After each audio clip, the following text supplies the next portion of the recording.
Hi, പുതിയൊരു വീഡിയോയിലേക്ക് സ്വാഗതം. നമുക്കറിയാവുന്നതാണ്, ഒരുപാട് വർഷങ്ങൾക്ക് ശേഷം ഹൈറിച്ചിൻ്റെ MD ആയിരിക്കുന്ന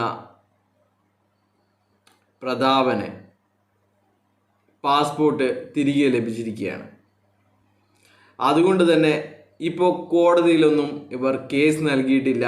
കോടതിയിൽ നിന്ന് അനുകൂല തീരുമാനം ഉണ്ടാവില്ല എന്ന് നമ്മളെക്കാൾ ഉറപ്പാണ് കമ്പനിയുടെ MDക്കും CEOയ്ക്കും.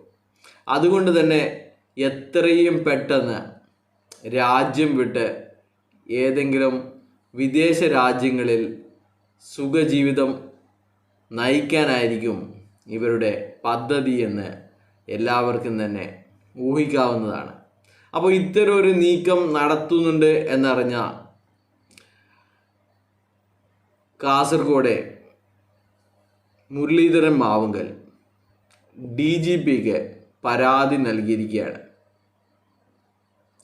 ഹൈറിച്ച് കമ്പനിയുടെ അദ്ദേഹത്തിൻ്റെ പരാതി ഇങ്ങനെയാണ്: ഹൈറിച്ച് കമ്പനിയുടെ MDയുടെയും CEOയുടെയും കാസർഗോഡ്, കണ്ണൂർ ജില്ലകളിലെ പ്രമോട്ടർമാരുടെയും പാസ്പോർട്ടുകൾ കണ്ടുകെട്ടണമെന്നും FIR രജിസ്റ്റർ ചെയ്ത് കേസ് അന്വേഷണം നടത്താനുള്ള നടപടികൾ കൈക്കൊള്ളണമെന്നും വിനയപൂർവ്വം അപേക്ഷിക്കുന്നു. ഇദ്ദേഹത്തിൻ്റെ മൊഴിപ്പകർപ്പ് ഇതോടൊപ്പം അയച്ചിട്ടുണ്ട് എന്ന് പരാതിക്കാരൻ KP മുരളീധരൻ, അദ്ദേഹത്തിൻ്റെ ഫോൺ നമ്പറും കാര്യങ്ങളൊക്കെ ഉണ്ട്. അദ്ദേഹം ഇന്ന് ഇത് എനിക്ക് ഇമെയിലായിട്ട് അയച്ചതാണ്. അപ്പോൾ നിങ്ങൾക്കറിയാം, ഹൈറിച്ചിനെതിരെ പരാതി നൽകിയതിൽ ആദ്യത്തെ പേര് ചിലപ്പോൾ ഇദ്ദേഹത്തിൻ്റെ ആയിരിക്കും.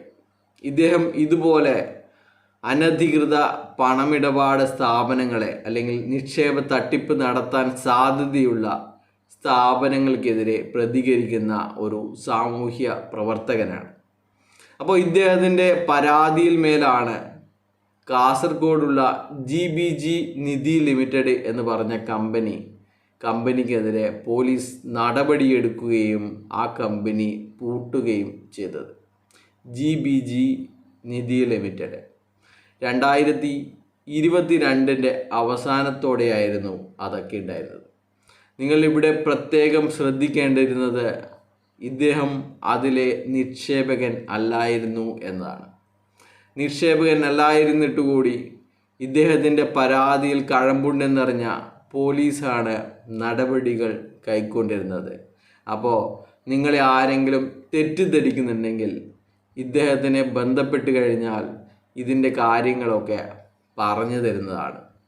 അപ്പോൾ ഇത്തരം തട്ടിപ്പുകൾക്കെതിരെ പ്രതികരിക്കാൻ അല്ലെങ്കിൽ ഇത്തരം തട്ടിപ്പുകളൊക്കെ നടക്കുന്നുണ്ട് എന്ന് പോലീസ് അധികാരികളെ അറിയിക്കാൻ നിങ്ങൾ ഇതിൽ നിക്ഷേപിച്ചവർ ആവണമെന്നില്ല എന്നാണ് പറഞ്ഞു വരുന്നത്. അപ്പോൾ എന്തായാലും DGPയുടെ ഭാഗത്ത് നിന്ന് നടപടികൾ എന്താണ് ഉണ്ടാവാൻ പോകുന്നത് എന്ന് ആകാംക്ഷയോടെ കാത്തിരിക്കുകയാണ് ഇദ്ദേഹം പറയുന്നത്. ഇനിയൊരു നടപടി ഇവരുടെ ഭാഗത്ത് നിന്ന് ഉണ്ടായില്ലെങ്കിൽ ഇദ്ദേഹവും വത്സൻ റിട്ടയർഡ് IASനെ പോലെ ഇദ്ദേഹവും കോടതി വഴി മൂവ് ചെയ്യാനാണ് പ്ലാൻ എന്നാണ് പറയുന്നത്. അപ്പോൾ എന്തായാലും ഹൈറിച്ചിനെതിരെ കോടതിയിൽ യാതൊരു കേസും ഇന്നും ഫയൽ ചെയ്തിട്ടില്ല. അതുകൊണ്ട് തന്നെ അടുത്ത 2 ദിവസം എന്തു പറഞ്ഞ് ഇവർ തിങ്കളാഴ്ച വരെ നീട്ടുമെന്നുള്ളതാണ് നമ്മളും കാതോർക്കുന്നത്. ബൈ.